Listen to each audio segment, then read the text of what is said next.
Il m'aime, chapitre 7. Citation. Avec quoi me présenterai-je devant l'Éternel pour m'humilier devant le Dieu Très-Haut? Donnerai-je pour mes transgressions mon premier-né, pour le péché de mon âme, le fruit de mes entrailles? Michée 6, versets 6, 7. Que puis-je offrir à Dieu? Nous avions fait un vide-grenier avant un de nos déménagements, et je regardais un homme qui s'intéressait à un rouleau de fil électrique. Le temps passait et je ne voulais pas le jeter. Alors qu'il le reposait et qu'il s'en allait, je lui dis qu'il pouvait le prendre s'il en avait besoin. Il le voulait, mais pas gratuitement. Il revint vers moi en me tendant $1. Je le refusai. Il insistait. Finalement, je fis un compromis, en lui rendant 50 cents. Nous traitons souvent Dieu de la même manière. Quand nous réalisons que nous ne pouvons pas gagner son amour, notre réaction est d'essayer de faire quelque chose pour compenser ce qu'il nous donne, surtout lorsque nous avons besoin qu'il fasse quelque chose pour nous. Nous nous retrouvons alors en train de nous demander ce que nous pourrions lui offrir ou lui abandonner pour lui prouver notre sincérité. Mais que pouvons-nous donner pour mériter son affection? Est-ce suffisant de donner la dîme? Et s'il voulait tout ce que nous possédons? Est-ce que cela lui suffirait? Après tout, la vie est bien davantage que tout ce que l'on possède. Peut-être vaut-il aussi que je lui donne tout mon temps, en me privant de tout loisir? Ou pire encore, il veut peut-être que je parte dans un pays éloigné, et que je passe le reste de ma vie à prêcher l'Évangile? Combien de fois cela a-t-il été la promesse de personnes qui étaient à 2 doigts de la mort, espérant que cela convaincrait Dieu de les épargner?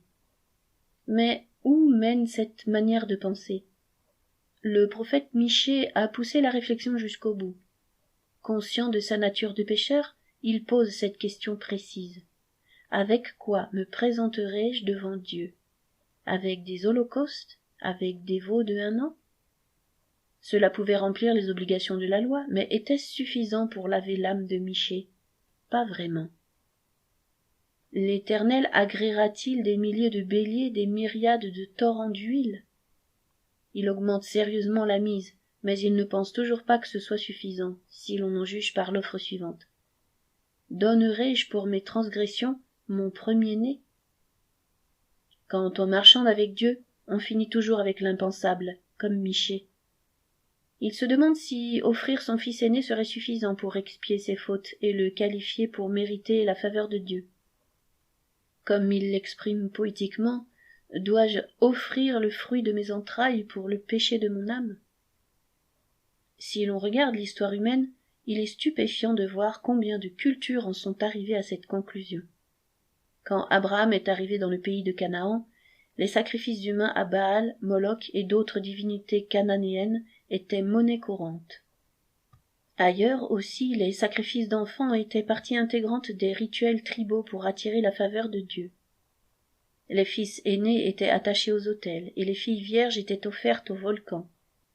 Si nous essayons de nous débarrasser de notre culpabilité en offrant un cadeau, nous finirons toujours par offrir ce qui nous est le plus cher. Mais même cela n'est pas suffisant.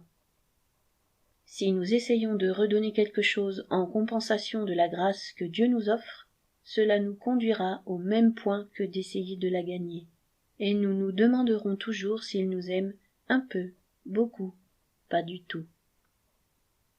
Pourquoi ne m'as-tu pas arrêté? Nous ne vivons plus au temps des sacrifices humains, mais cela ne veut pas dire que nous n'ayons pas trouvé d'autres moyens d'échanger des faveurs avec Dieu. L'argent, le temps et l'énergie peuvent être utilisés pour qu'il nous accepte ou qu'il accepte nos œuvres. Et cela peut nous détruire et détruire notre entourage autant que si nous adorions une idole. On n'aurait pas trouvé meilleur exemple de membre engagé dans notre communauté que Janine. Chaque fois que l'on avait besoin de quelqu'un pour préparer un repas, pour un remplacement de dernière minute, quelqu'un pour le culte de l'enfance, ou pour passer du temps avec une femme qui souffrait, elle était toujours la première à se porter volontaire. Elle ne disait jamais non. Cela devint tellement évident que nous faisions des annonces qui l'excluaient. Est-ce que quelqu'un d'autre que Janine pourrait aider à la garderie aujourd'hui? Nous en riions tous, et nous attendions que quelqu'un d'autre se porte volontaire. En récompense pour son service, nous la couvrions de félicitations et de louanges. Nous lui disions quel cadeau elle était pour le corps du Christ, et qu'elle était quelqu'un de spécial pour Dieu. Nous disions aux autres, en sa présence, quel exemple elle était pour chaque membre qui travaillait dans le ministère. Si nous avions 100 de Janine, notre congrégation aurait transformé la ville, du moins c'est ce que nous pensions. Cependant il y avait des signes que nous aurions dû voir, qui montraient qu'elle en faisait beaucoup trop. Nous savions qu'elle avait des problèmes dans sa famille, et qu'elle ignorait ses responsabilités familiales quand elle aidait quelqu'un d'autre. Mais nous avions besoin d'elle, parce que nous ne trouvions personne d'autre d'aussi bonne volonté. Un jour, tout s'écroula comme un château de cartes. Ce que beaucoup d'entre nous pensions être une attaque de l'ennemi pour la détruire, était en fait l'œuvre de Dieu pour la libérer. Le travail de Janine ne provenait pas complètement de sa liberté d'enfant aimé de Dieu. Bien que sa passion pour les enfants ainsi que son cœur de servante lui venaient de Dieu, cela devint peu à peu un moyen de gagner l'approbation des autres, et pire encore, de gagner celle de Dieu. Quelque temps plus tard, je quittai cette congrégation, et je découvris qu'elle avait fait de même. Je pris contact avec sa famille quelques mois après. Elle me raconta son histoire. Un besoin important dans sa famille la força à arrêter tout ce que les autres attendaient d'elle. Son mariage se brisa, et elle commença à se poser des questions difficiles concernant sa vie en Dieu. Les gens qui avaient été bénis par ses services se sont vite éloignés d'elle. Néanmoins, Dieu mit sur sa route des personnes pour l'aider. Il lui rappela les moments de sa vie où elle jouissait de la confiance que Dieu l'aimait et l'acceptait comme sa fille. D'une certaine manière, tous ses services lui avaient volé cette simple vérité. Elle était devenue comme une petite fille dont le père est trop occupé pour elle et à qui il faut offrir un gros cadeau pour attirer son attention. Et le nombre des cadeaux n'était jamais suffisant, mais pour des raisons bien différentes que ce qu'elle pensait à l'époque. Craignant de ne jamais pouvoir retrouver l'amour du père comme elle l'avait connu, elle permit que la place vide dans son cœur soit remplie par son service et par sa disponibilité envers les autres. Plutôt que d'encourager sa fidélité, ce que nous croyions faire, nous nourrissions son sens de l'insécurité, en l'éloignant encore plus de la relation qu'elle voulait avoir avec Dieu. Cette insécurité, tout comme les besoins de sa maisonnée, l'avait amenée à 2 doigts de la faillite personnelle et émotionnelle. Mais son père aimant ne l'avait jamais quittée des yeux. Il permit qu'elle arrête tout ce qu'elle faisait pour découvrir combien elle était aimée. Les circonstances avaient été douloureuses, mais elles l'avaient transformée. Elle me regarda alors avec des larmes dans les yeux, et avec une voix qui n'avait aucune trace de colère, mais demandait plutôt de la compréhension. Elle me demanda « Tu étais mon pasteur, pourquoi ne m'as-tu pas arrêté ?» Ces paroles me pénétrèrent, alors que mon attention passait de sa guérison à ma complicité dans son esclavage. Elle était peut-être sortie de la route, mais j'avais mis le carburant dans son réservoir. Que pouvais-je dire? Je lui demandai pardon, sans me cacher derrière des excuses. J'avais failli. Un point c'est tout. La raison pour laquelle je ne l'avais pas arrêtée n'était pas que je ne me souciais pas d'elle, c'était parce que j'étais sur la même route qu'elle, et à l'époque je ne savais pas que quelque chose clochait dans cette manière de vivre. Après tout cela, je n'ai jamais été un serviteur comme Janine, et je n'ai pas eu de pression à la maison comme elle, et je n'ai pas fini aussi brisée qu'elle. Mais, tout comme elle, je ressentais le besoin d'échanger mes dons contre l'affection de mon père, et comme elle, j'en suis arrivée à comprendre que je n'y arriverais jamais. Mes expériences avec Dieu ont commencé à un très jeune âge. Ma faim de le connaître était stimulée quand j'entendais comment Dieu s'impliquait dans les vies des gens ordinaires. Je savais aussi à cet âge-là que j'étais loin d'être sans péché, et je trouvais du réconfort dans le Dieu de miséricorde et de pardon. Je pensais aussi qu'il fallait que je fasse quelque chose pour lui montrer que j'étais sérieux quand je voulais le suivre. En regardant en arrière, je me rends compte que je cherchais son approbation, grâce à ma passion spirituelle et ma volonté de lui obéir de mon mieux. Pendant cette période, je fis l'expérience de moments incroyables de communion avec Dieu. Je le vis intervenir dans ma vie de telle manière que je savais que cela ne pouvait être que lui. J'ai entendu sa voix me parler des profondeurs de mon être et me guider pour des décisions importantes. Je pensais malheureusement que Dieu récompensait mes sacrifices, et je continuais à mettre à ses pieds tout ce que je pensais lui plaire. Mais intérieurement je n'étais pas certain qu'il m'aimait et m'acceptait. Mes dons et mes sacrifices peut-être, mais pas moi. Plus je donnais, et plus il semblait en demander, et le mieux que je pouvais faire à certains moments était d'être à égalité avec lui. Je n'ai jamais su que Dieu prenait simplement son plaisir en moi, en tant que son enfant. Pas même après 35 ans d'engagement fidèle dans les disciplines spirituelles à différents degrés. Pas même après 20 ans de ministère professionnel en tant que pasteur d'une église locale. Pas même après avoir voyagé à mes frais et à mes risques et périls pour aider le peuple de Dieu dans des pays du tiers-monde. Je n'étais jamais certain que Dieu m'aimait profondément. Si vous m'aviez posé la question, je vous aurais répondu qu'il m'aimait, et pour la plus grande part, je le croyais. Après tout, la Bible insiste sur ce point, et ça ne m'aurait pas dérangé de parler ainsi. Mais cela ne répondait pas à ma préoccupation profonde. Que ressentait-il à mon égard tel ou tel jour? Il prend son plaisir en toi. Les paroles du prophète de l'Ancien Testament semblaient être un rêve éloigné. Il fera de toi sa plus grande joie. Il gardera le silence dans son amour. Il aura pour toi des transports d'allégresse. Exception faite de quelques rares moments, je ne pouvais pas imaginer que c'était là la description de ce que Dieu ressentait envers moi. Comment l'aurait-il pu, connaissant toutes les tentations avec lesquelles je me battais? Je ne pense pas qu'il faille beaucoup de temps pour que chacun se pose la question honnêtement et réalise que nous avons tous perdu assez de temps et eu suffisamment d'échecs pour fournir à Dieu des justificatifs satisfaisants pour lui permettre de nous laisser de côté et ignorer nos prières. Jésus nous a avertis qu'il y aurait des gens qui auront prophétisé, chassé des démons et fait des miracles en son nom, mais dont il se détournera au jour du jugement. Éloignez-vous de moi, je ne vous connais pas. Si ce n'est pas le parfait exemple de celui qui grimpe l'échelle appuyé sur le faux mur, je n'en vois pas d'autre.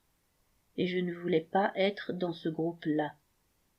Ces moments d'insécurité me poussaient à me mettre à genoux pour me repentir, et je redoublais d'efforts pour être plus engagé pour Dieu.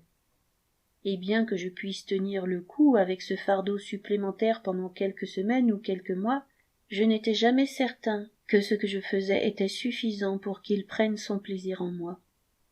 Finalement, je me retrouvais dans le même état qu'auparavant. Je n'ai jamais oublié le moment où tout a basculé. Il y a quelques années, en passant par une trahison douloureuse et une nouvelle manière de voir l'œuvre de Dieu pour nous à la croix, j'ai commencé à voir combien le Père m'aimait, et j'ai commencé aussi à comprendre quel plaisir il prenait dans ses enfants. Cela a radicalement changé ma vie, et mon espoir est qu'en lisant cette anecdote, ta vie puisse être également transformée. Dieu n'a pas besoin que nous le servions pour nous donner son amour ou son affection en retour. Il veut que nous le servions par amour, de cet amour qu'il a déjà pour nous dans son cœur. Si tu n'as pas encore goûté à cette réalité, tu ne peux pas imaginer la liberté qui est la tienne. Mon père m'a amené en un point où j'ai réalisé que, même si je ne prêchais plus aucun sermon, je ne conseillais plus aucune personne, ou que je ne conduisais plus personne à Christ, il avait toujours son plaisir en moi en tant que son enfant. Cela ne veut pas dire qu'il approuve tout ce que je fais, mais j'ai été libérée de savoir qu'il m'aime, absolument et totalement. J'ai servi Dieu pendant 34 ans, en essayant toujours, de manière sous-jacente, de gagner son approbation. Cela fait près de 6 ans que j'ai appris à vivre dans sa faveur, et je ne reviendrai jamais en arrière. Ce fut à ce moment-là que tout devint clair.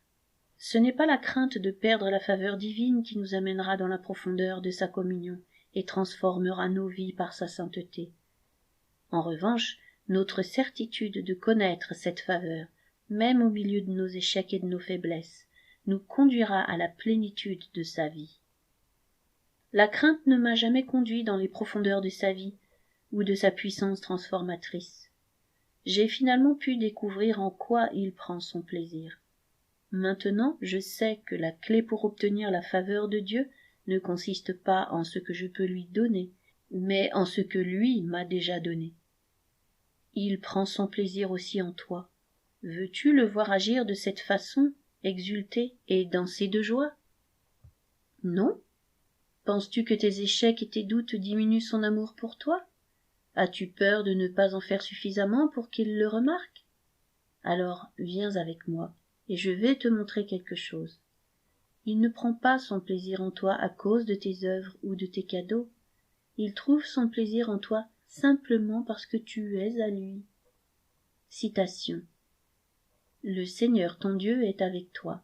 Il fera de toi sa plus grande joie. Il gardera le silence dans son amour. Il aura pour toi des transports d'allégresse. Sophonie 3, verset 17. Pour ton parcours personnel. Regarde attentivement et honnêtement les choses spirituelles pour lesquelles tu te donnes. Est-ce qu'elles proviennent de la sécurité que tu as dans l'amour de Dieu pour toi, ou les accomplis-tu pour mériter son affection? Est-ce que tu vis pour rembourser Dieu du salut qu'il t'a offert, ou s'agit-il d'autre chose? Demande à Dieu de réajuster ta manière de penser, et qu'il t'aide à comprendre que son amour va bien au-delà de tout cadeau que tu pourrais lui offrir. Pour discuter en groupe. Premièrement, qu'est-ce que les gens offrent aujourd'hui pour essayer de gagner l'affection de Dieu? Deuxièmement, avez-vous fait la même expérience que Janine, travaillant dur mais vous sentant vide spirituellement? Quelles leçons pouvez-vous en tirer? Troisièmement, y a-t-il eu des moments dans votre vie où vous avez ressenti que Père avait son plaisir en vous? Était-ce parce que vous aviez fait quelque chose de grand pour lui, ou saviez-vous qu'il vous aimait simplement tel que vous êtes? Quatrièmement, priez ensemble pour que Dieu vous apprenne comment trouver votre acceptation uniquement dans son amour, et non pas dans quoi que ce soit d'autre que vous pourriez faire pour lui ou lui donner.